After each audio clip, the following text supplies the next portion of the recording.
this box is a Fendi bag. It's one of their most popular and well-known styles, and it's one I already know I love. And I got this for an unbelievable price, $450. However, given all that, it was still a gamble. Want to know why? Well, stay tuned and find out. Welcome, I'm Autumn Beckman, and I am here to help you live your most luxurious life within your budget. I post new videos on Tuesdays, Thursdays, and Saturdays, so please make sure you're subscribed so you don't miss any of those, and so you don't miss my daily posts here on YouTube, where I share the best sales of the day and fabulous handbag finds. Also, don't miss my website, autumnbeckman.com. I will have it linked below. That's where you can find handbags and other things that I have for sale, including the My Handbag Collection Organizer, which I designed especially for you to help you organize and curate a collection of your handbags and small goods. This is the front and back of the item tracker page. This is the heart of the planner, and this is where you can record everything you would need to know about your bags and small goods. Now, let's get this box open, see what's inside. Take a look and see if it was worth the $450 I spent. I got this bag from Fashion File. Here's my nail file. And let's get this out of here. Here's the bag in the dust bag. Open that up and reveal this Fendi Peekaboo. Those of you who've been watching me for a while know that I love the Fendi Peekaboo. I already have two of them. So I'm going to give you a spin of this one and see if you can figure out why this one was a gamble for me, even at that low price of $450. So there is one side, or one front or back. There's a side, the other side of the bag, and then the other side. Then we have the bottom, and here's the handle, the top of the bag. Let's also get the stuffing out and see what's inside. Oh, and it has this shoulder strap as well. Here's a better peek at the top, the inside of one side, and then the inside of the other side. I'm gonna undo the sangles so we can look at that a little bit better. There we go, that opens up more. So there's the other inside. That has the zipped pocket with the Fendi label. And then here is inside the zipped pocket. This particular bag is done in a goat skin, and it has mixed metals. So we have silver here, gold inside, and then this piece is gold but it has black on the front. Then it says Fendi in gold. This hardware is all silver. The feet are silver. The bar inside here is silver, leaning toward gunmetal. This hardware is gold. And these two interior brackets are both gold too. And both of them say Made in Italy on the bottom. So looking at this, were you able to figure out why this bag was only $450?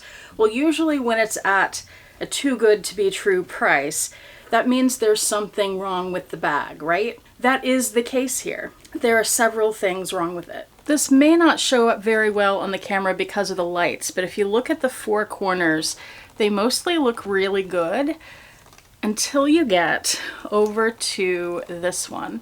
So you can see there's quite a bit of scuffing on that corner. Also, again, perhaps difficult to see, there are some glazing issues. So right here we have a little glazing loss as compared with here where it's all good. And we see that on both sides of the handle. And along the edges of the little sangles, we also have some glazing loss. On the other side, some glazing loss and cracking of the glazing. Oh, and the hardware on the sangles here is also gold toned. Other than that though, it looks really good. And I knew about all these issues because Fashion File does such a good job with their descriptions and their photographs. So all of that was pictured and mentioned. So why would I buy a damaged bag? Well, I feel like these issues can be repaired, and not by sending it off to Fendi, but I feel like they're things I could repair. I think this worn corner here just needs a little conditioning, maybe with something that will darken the leather a little bit so it's less noticeable, it blends in better with the color of the leather. And with the glazing issues, I've been watching videos on how to repair glazing like this, and that looks pretty simple to do too. So I bought it with the intention of fixing those issues and then using the bag.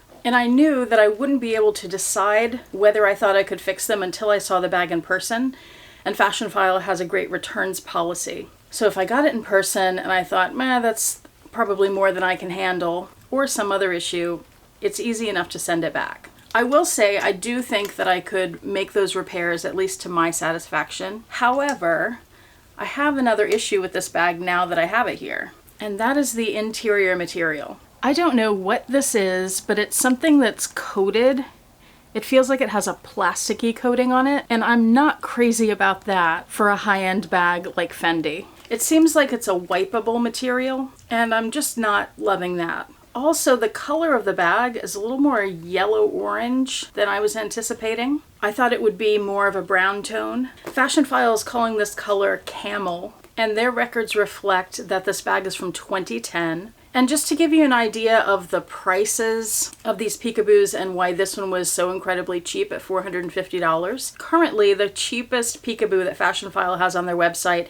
is $595, but it's a little micro one. I did find another one exactly like this, except it's black, and that's listed at $825. And the size is medium, and the cheapest medium they have is $795. I also wanted to talk for a second about Fashionphile's rating system. If you shop there often, you've probably noticed that they changed it. It used to be things like pristine and excellent, like new or new, good, but now it starts at the bottom at fair, and then worn, and then shows wear, then excellent, then new. This was listed as shows wear. Now, personally, I think that was listed a little bit too high.